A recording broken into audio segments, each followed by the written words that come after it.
Dear students, in this module we will talk about the mathematical and economic models. So, the objectives of this module in terms of learning are like this.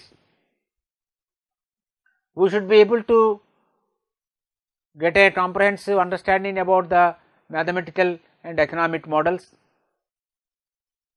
relating to population,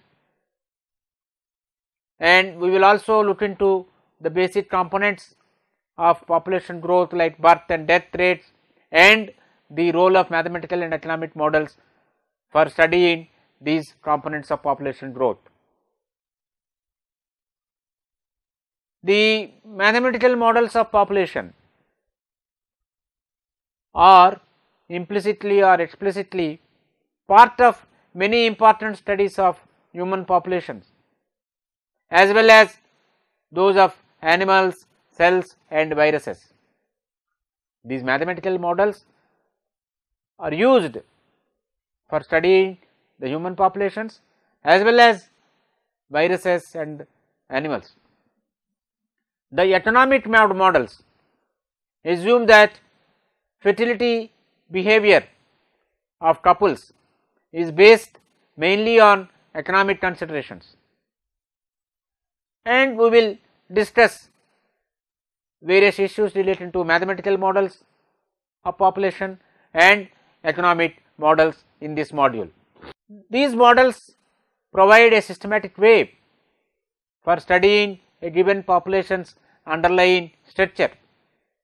These models also describe the patterns of mortality, fertility, marriage and migration, and they depict how such demographic behaviors change the size and age structure of populations over a period of time. These are also known as population dynamics. It is a branch of life sciences that studies the size and age composition of populations as their dynamic systems.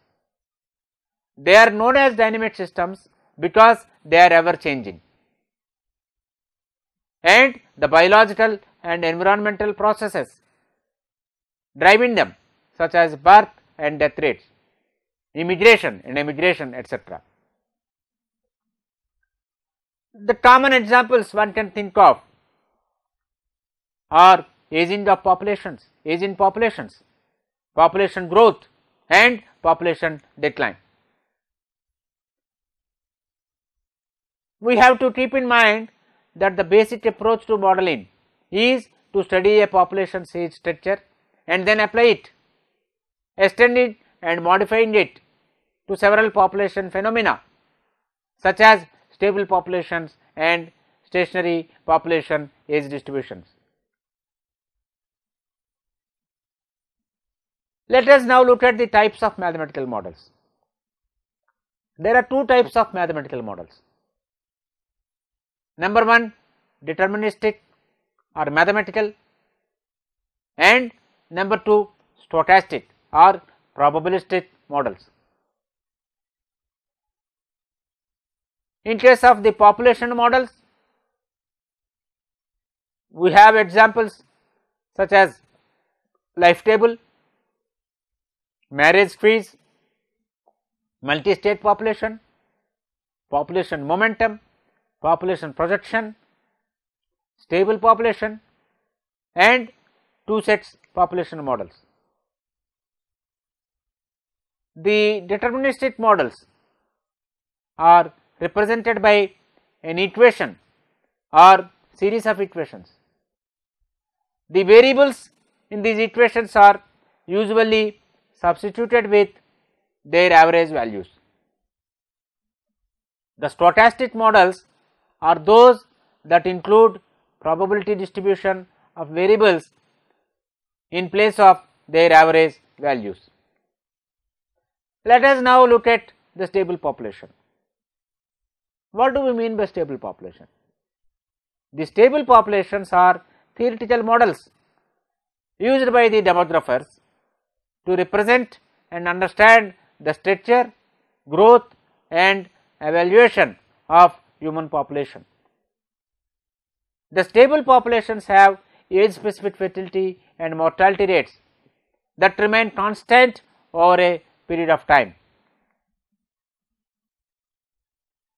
It can be proved mathematically that populations with unchanging fertility and mortality patterns grow or shrink at a constant rate and acquire a characteristic age structure that does not change over a period of time.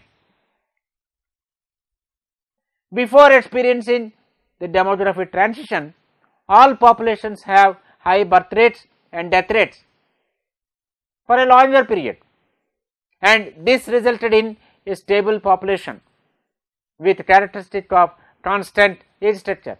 Because the fertility as well as mortality were high,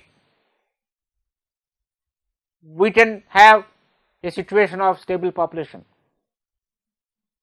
With the onset of decline in mortality, populations start experiencing demographic transitions and they pass through quasi-stable or semi-stable population age. After completion of the demographic transition and achieving low birth and death rates, the populations again will reach a stage of stable population with constant age structures. This has been the case experienced by most of the European countries. Now let us understand stationary population. The stationary populations are an example of a stable population with zero growth rate, neither growing nor shrinking in size, and is equivalent to life table population. While the stationary populations are very often used in mathematical demography models, stable populations are rarely used because of its special application. While mathematical models can be used with minimum available data, the stochastic models must be used only when time series data are available. The application and use of stable population theory has limited utility in the case of situation where fertility starts declining during the demographic transition. Stable and stationary populations are calculated by taking male and female populations separately. But sometimes it is necessary to calculate the joint stationary populations to assess the joint survival ratio to use in the mathematical modeling. Progress has been made on two-sex marriage and fertility models, though no consensus has been achieved. Significant work has been done on modeling populations with changing vital rates, but such dynamic modeling is still in a relatively early stage. In some species, there is a risk of extinction. In such situations, two-sex models are essential. While most population models used unisex models, mostly taking females into consideration, they used female vital rates. Recent empirical evidences suggest that male dynamics should be included in population models for assessing extinction risk. Some demographers also felt that there are situations in which two-sex models are more appropriate than the commonly used female-based models.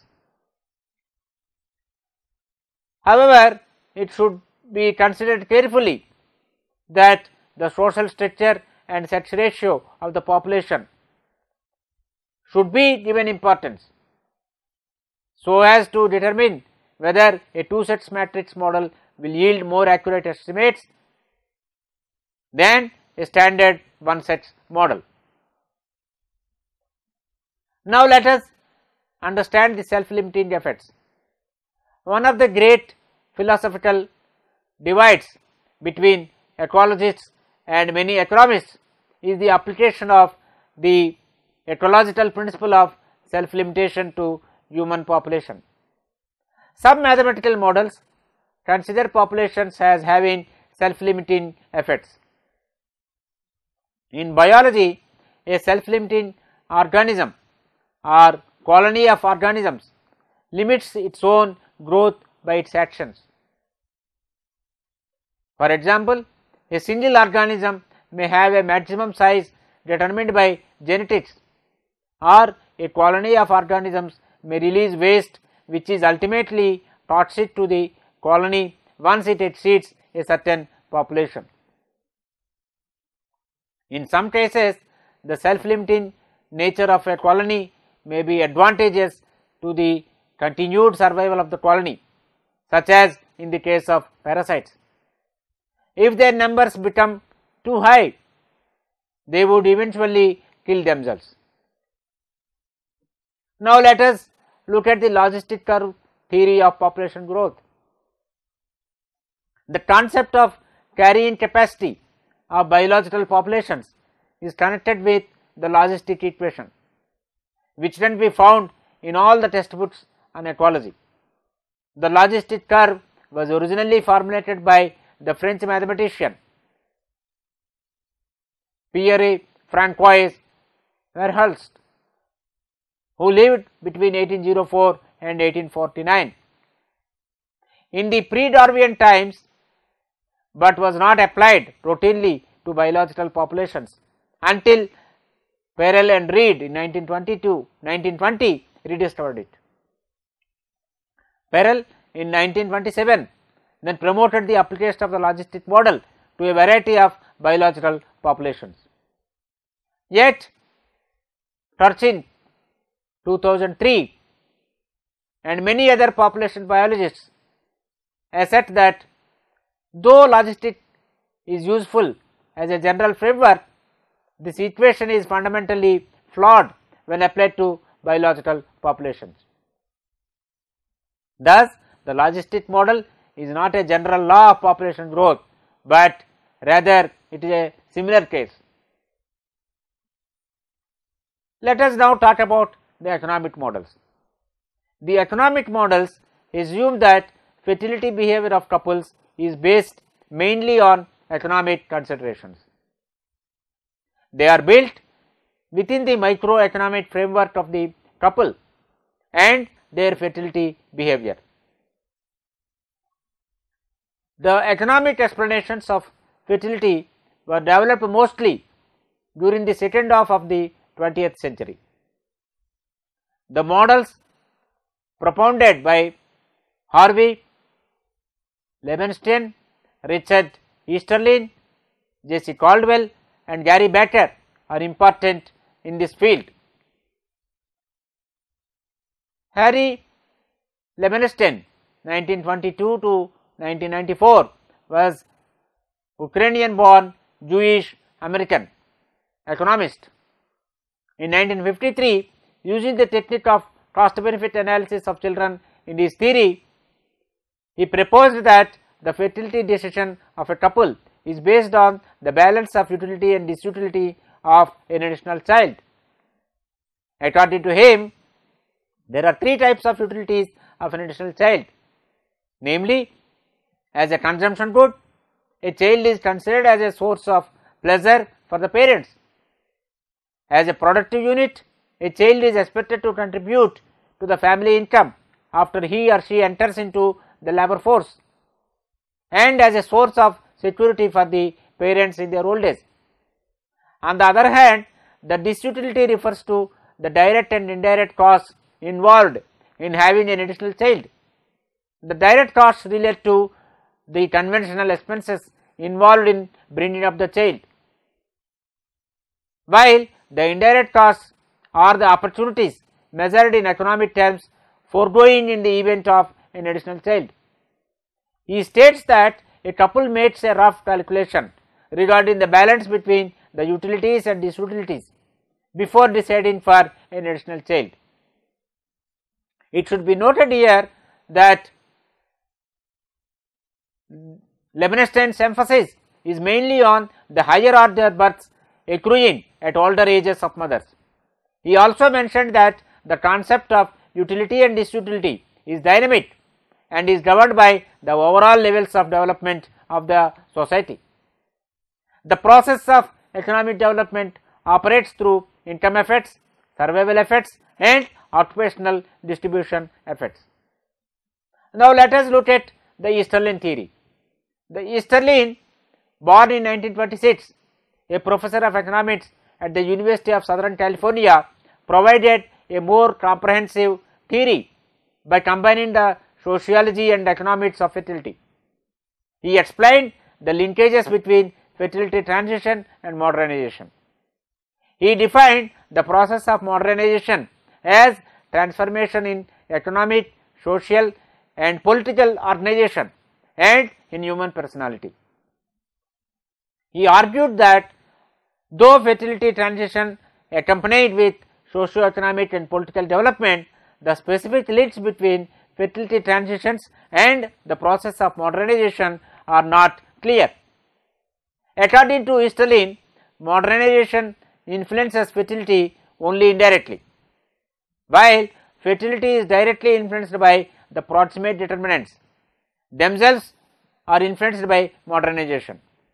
These proximate determinants include deliberate fertility control, postpartum infertility, waiting time to conception, etc.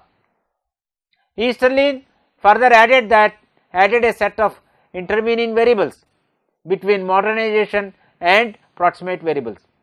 These intervening variables are demand of children, supply of children and cost involved in fertility regulation. While demand for children refers to the number of surviving children a couple would want if fertility regulations were costless, supply of children is number of children surviving, while supply of children is number of surviving children a couple would have if fertility is not deliberately controlled. The cost of fertility regulation involves both objective and economic costs. Another significant contribution was made by Gary Stanley Better, who lived from 1930 to 2014. Better was an American economist. He was a professor of economics and sociology at the University of Chicago. Before Better, it was considered that fertility choices are made outside the realm of economic analysis. One of the reasons for this is that the data on fertility did not immediately suggest a relationship with economics. It was observed that there was a sustained decline in fertility in the presence of rising family incomes in industrialized countries. It was also observed that in many studies using cross-sectional data, the relationship between family income and fertility were shown to be either flat or declining. To many, these observations suggested that taste for children had waned over time and that high income families placed less value on childbearing than the poor income families. Gary Better, in his economic model, treated children as analogous to consumer durables such as cars or houses to explain the data. This view is unlike earlier theories on fertility by demographers and sociologists in two different and equally important ways. Better's theory of fertility choice places emphasis on changes in income and relative prices for explaining the trends in fertility. The potential influence and role of factors such as religion, culture and the relative income of different generations is ignored. The second departure from the earlier studies is in terms of focus on the concept of a quantity versus quality trade-off in the fertility choice.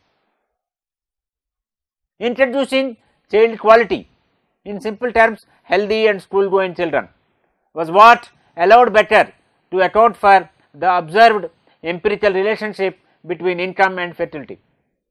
Better concluded that parents derive utility from the child quantity, number of children and quality of children proceed by amount spent on each of the children. An example of child quality choices given by Becker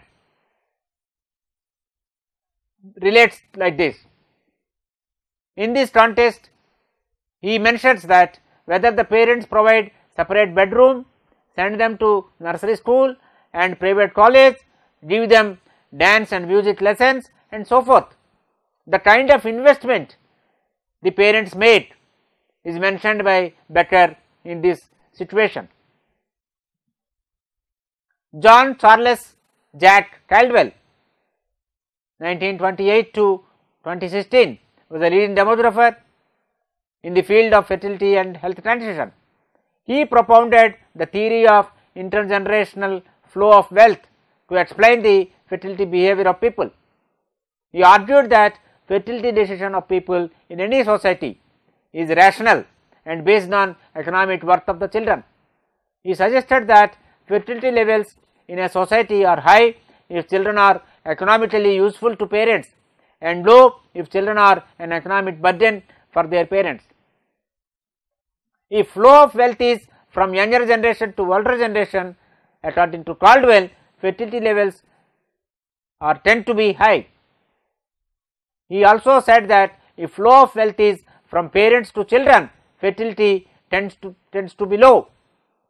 According to Caldwell, it is direction of intergenerational flow of wealth in terms of goods and services that determines fertility level in any society.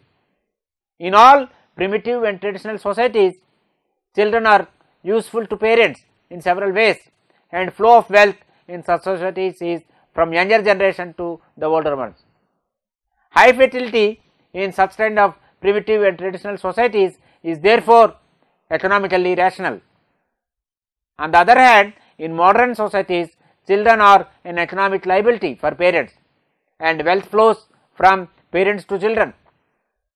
Caldwell further added that a reversal in direction of flow of wealth is a precondition for any decline in fertility levels. This reversal necessitates emotional and economic nucleation of the family. As we can see, in many of the developing countries, this nuclearization of family has already started, and it can be considered as an institutionalization. Caldwell is of the opinion that further strengthening of this process will bring down the birth rates in less developed parts of the world and thus bring down the overall growth in population in the coming decades. So, to summarize the learnings of this module, we looked into the mathematical models, the probability models or the stochastic models, and the economic models that describe the population components, the fertility, mortality in particular. We looked into the theories propounded by Easterlin, Becker and Caldwell.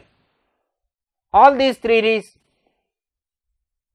enhance our knowledge about the linkages between various factors that would determine the fertility intentions of the couples, and we also looked into the relationship between the value of children and the cost involved with child bearing and child rearing, and the impact of these factors on the fertility intentions of the couples. So, these theories have helped us in understanding the linkages between various factors relating to child's value and cost involved with child upbringing and the fertility intentions of the couples in terms of number of children they would like to have in their lifetime. So, this module contributes in terms of the models relating to population and enhanced our knowledge about the population related models and population related theorems, population related theories that are of great value addition for any student of population studies or demography. Thank you so much.